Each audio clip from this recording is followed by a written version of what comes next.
حبايب قلبي، النهارده عملنا الفطار بتاعنا كنتاكي. جبنا كنتاكي عندنا، ايوه جبنا كنتاكي عندنا. عملنا رز الريزو مع الفراخ الكنتاكي، وعملنا كلوسلو، وعملنا صوص حار وبارد للرز الريزو. يعني أكلة فظيعة رهيبة جميلة كده، وما خدتش مننا وقت، وأتمنى إن هي تعجبكم. واللي حابب يشوف طريقة الكنتاكي السريع، أسرع طريقة للكنتاكي ممكن تعمليها، تعالي شوفي الفيديو وشوفي عملنا الفراخ ازاي وسويناها ازاي، واخدت مننا وقت ولا ما اخدتش، والتوابل الجميلة اللي تبلنا بيها الفراخ بتاعتنا. تعالوا شوفوا الفيديو ونقول بسم الله الرحمن الرحيم ويلا بينا.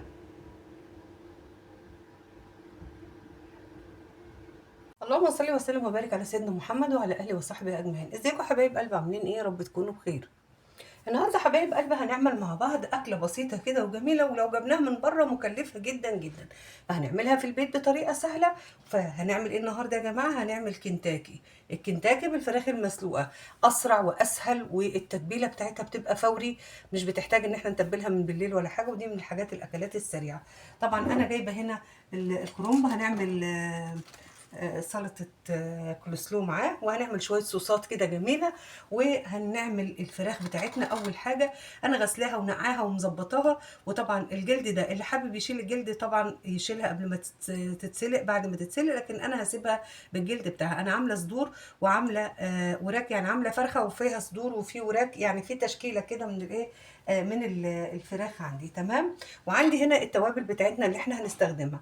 عندي هنا مرق الدجاج، عندي توم باودر، بصل باودر، عندي ملح، عندي كركم، عندي كاري، وعندي هنا بهارات الزعفران بتاعه الفراخ والرز. طبعا احنا بنستخدمها في سلق الفراخ، عشان برضو هنستخدم، يعني هناخد من الشوربه دي للرز. عندي هنا حبهان وفلفل اسود، ودي كل التوابل بتاعتنا. وعندي هنا شويه كمون صغيرين، وعندي هنا ذره قرنفل. ذره قرنفل يعني حاجه بسيطه، قرنفل بتدي الفراخ وبتدي الاكل طعم فظيع. طبعا عندي اول حاجه اروح بقى على البوتاجاز الاول، نحط الفراخ بتاعتنا تتسلق الاول، وبعد كده نرجع تاني نشوف هنعمل ايه مع بعض. اول حاجه هعملها حبايب قلبي، هنزل بالتوابل بتاعتي والبهارات كلها هنا في قلب الايه، الميه بتاعتنا اللي احنا حطيناها عشان نغليها. تمام. بعد كده هنزل بالفراخ بتاعتي في قلب الميه دي، وهسوي الفراخ بتاعتي 3/4 تسوية، يعني مش عايزاها تبقى مهرية قوي، هسويها ايه 3/4 تسوية. تمام. وبعد ما هتخلص التسوية بتاعتها هنشوف مع بعض خطوة خطوة كده هنعمل ايه في احلى كنتاكي ممكن نعمله، واسرع كنتاكي ممكن نعمله مع بعض، وما بياخدش معانا وقت كمان، بالعكس سريع جدا جدا كده. حبايبي اهو شايفين ما شاء الله، الفراخ لسه يا دوب لسه نازله، ولكن شوفوا خدت اللون الجميل ده. تمام. وزي ما قلت لكم بعد ما هنسلقها، اللي حابب يشيل، وهقولها تاني برضو، اللي حابب يشيل الجلد بتاعها يشيل، اللي مش حابب براحته، هو حر، دي حريه برضو يعني. لكن احنا لما بنجيب الفراخ بتاعت كنتاكي بيبقى الجلد بتاعها فيها. تمام. اهو هسيب بقى الفراخ بتاعتي كده هتستوي وهتاخد التسويه بتاعتها الكامله، وبعد كده هنشوف مع بعض هنعمل ايه تاني. هنا حبايب قلبي عبال الفراخ بتاعتي ما هتتسلق، هعمل الخلطه بتاعتي اللي انا هغلف بيها الايه، الفراخ. عندي هنا كوبايتين دقيق، وعندي هنا كوبايه بقسماط. تمام. البقسماط ده اللي انا عاملاه خليط، اللي هو البقسماط على الفيجيتار على الكورن فليكس، الخليط اللي انا عملته معاكم قبل كده. وهحط معاهم كوبايه من النشا. تمام. الخليط ده هو اللي انا هغلف بيه الفراخ بتاعتي. هحط الايه، الخليط كده في جنب لحد الفراخ بتاعتي ما تستوي، ونشوف هنعمل ايه تاني مع بعض. انا مش عايزه اطول الفيديو، انا هعمل الكنتاكي لوحديها، وهعمل الكولسلو لوحده عشان الايه، الوقت ما يبقاش طويل عليكم في الايه، الفيديو. هركن دي كده على جنب، وتعالوا بقى بينا نعمل شويه صوص اللي احنا هنستخدمه في الفراخ مع الاكل بتاعنا. حبايب قلبي كده هننزل بقى ايه، هنعمل شويه صوص بتاع كنتاكي كده، صوص غني كده وجميل.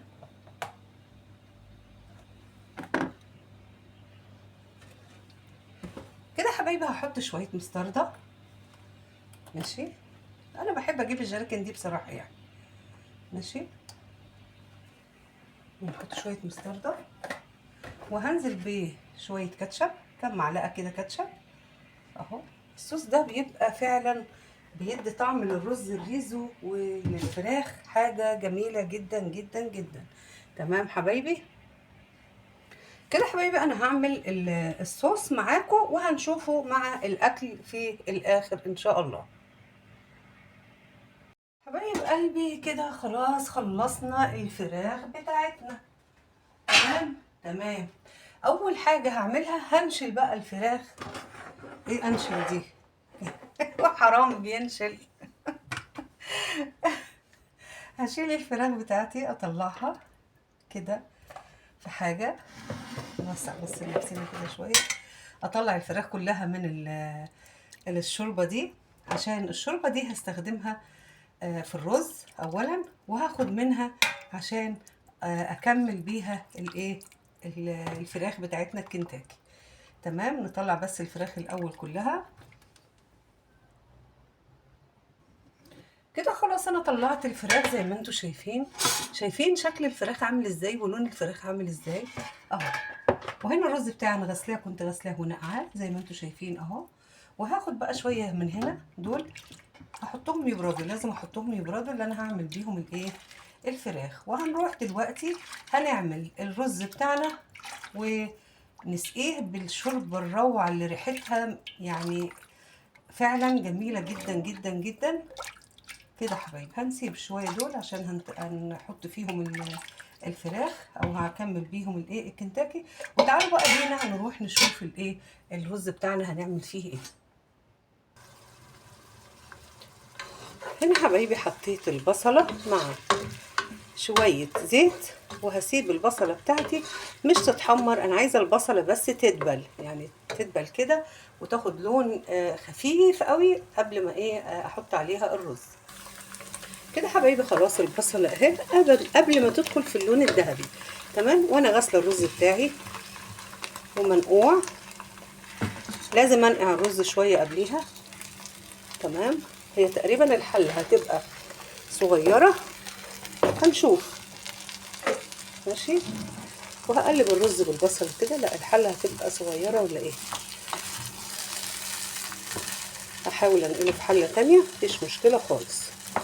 ننقل الرز بتاعنا في حله تانية كده حبايبي. ايوه الحله كده كانت صغيره كده. هنقلب الايه الرز بتاعنا كده، يعني هو اخد تشويحه. هنزل بقى بالشوربه بتاعتي.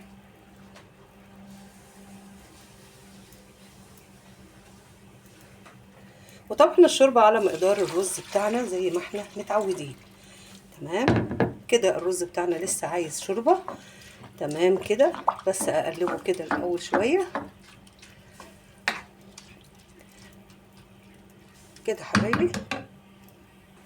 كده حبايبي خلاص الرز بتاعنا زي ما انتم شايفين بالجمال والطعام اهو.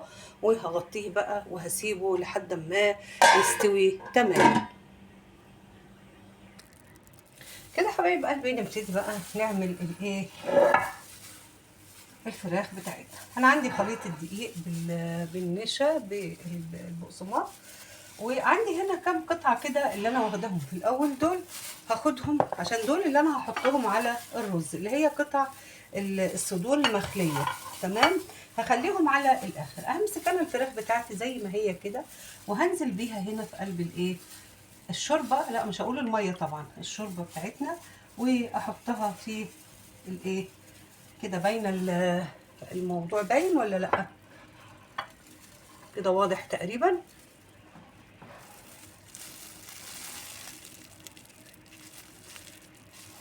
تمام، خدتها مره كده وهنفضها كويس كده، وهرجع احطها هنا تاني. هنا هعمل حتتين معاكم كده اهو، وبعدين اخدها احطها هنا في الدقيق، خلطه الدقيق بالنشا بالفيجيتار او البقسماط بالمنظر ده. اضغطها كده كذا مره كده حبايبي، وهطلعها بالشكل ده وهحطها هنا فين في الطبق. هاجي قطعه تاني الدبوس اهو هحطه هنا كده، وبعدين اخده واحطه في الخليط بتاعنا ده، هقلبه كام تقليبه كده وانفضه، واخده تاني في قلب الايه الميه بتاعتنا اهو، وهاخده تاني برضو في الخلطه بتاعه الدقيق كده حبايب قلبي لحد ما اخلص الكميه بتاعتنا. ما اضغطش قوي واعمله وانفضه وهكذا كده حبايبي عشان يديني كده حبايبي. خلاص خلصنا الفراخ كلها بالشكل ده اهو زي ما انتم شايفين كده.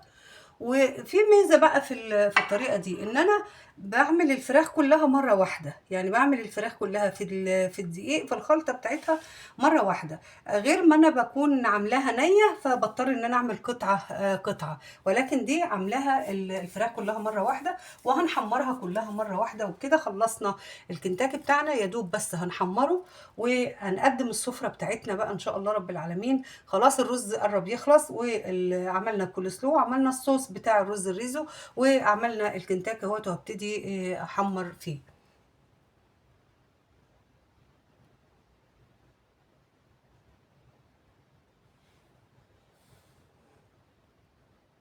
حبايب قلبي حطينا الزيت بتاعنا يتقدح عشان نحمر الكنتاكي بتاعنا.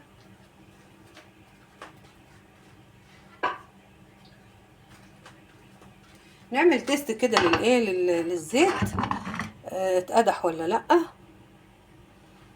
نحط فيه ايه واحده كده، لا لسه عاوز ايه شويه.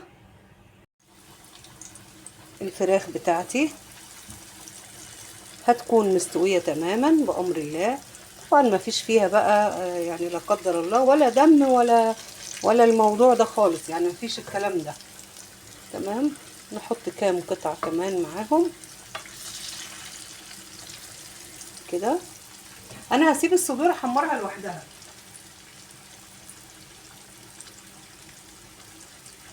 يعني هسيب الصدور ان انا اللي هحطها على وش الرز دي، هسيبها تتحمر لوحدها.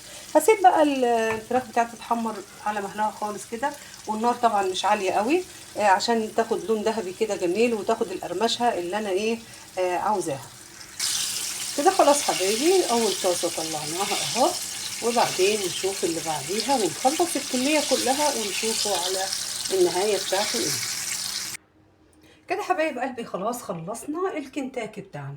عملنا الطبق الرائع الجميل ده، وعملنا الصوص الحار والبارد، والفراخ دي هنحطها دلوقتي على طبق الرز، وعملنا الكول سلو. تمام. احنا اللي عزمنا كنتاكي عندنا. نجيب بقى الرز كده حبايبي. الرز بتاعنا ما شاء الله عملناه زي ما انتم شايفين كده، مفلفل وجميل وريحته يا سلام، ريحته حلوه قوي قوي قوي. تمام. خلاص خلصنا الرز كده، ونحط بقى الفراخ بتاعتنا اللي انا قطعتها اللي هي الصدور، نحطها كده على وش الرز زي ما انتم شايفين كده كده حبايبي اهو. وهنحط عليها بقى الايه الصوص. اللي حابب يحط بقى صوص بارد يحط، اللي حابب يحط صوص حار يحط. ده معانا وده معانا كده حبايب قلبي. يبقى احنا كده خلصنا الرز بتاعنا الجميل اللي انتوا شايفينه ده، وعملنا زي ما انتوا معايا كده عملنا كول سلو، وعملنا الفراخ دي برضو شايفين. عايزه اوريكم ان الفراخ ما شاء الله ما شاء الله شايفين عامله ازاي، وشايفين التتبيله واصله ليها من جوه ازاي بالشكل الجميل ده كده حبايب قلبي. عملنا الطبق بتاعنا وعملنا الاكل بتاعنا النهارده، واتمنى ان هو يكون عجبكم. عملنا الرز وعملنا الفراخ الكنتاكي والكول سلو، وعملنا صوص حار وصوص بارد، وعملنا اللهم صل وسلم وبارك على سيدنا محمد. هو ده اكلنا الواحد خلاص اهنج خلاص الفطار بقى عايزين ناكل. كده حبايبي كده الاكل بتاعنا خلصناه. واتمنى لو الفيديو عجبكم حبايبي ما تنسونوش لايك وشير وسبسكرايب للقناه، فعلوا جرس حبايبي عشان يوصلكم كل جديد. ويا رب دايما اشوفكم بالف خير.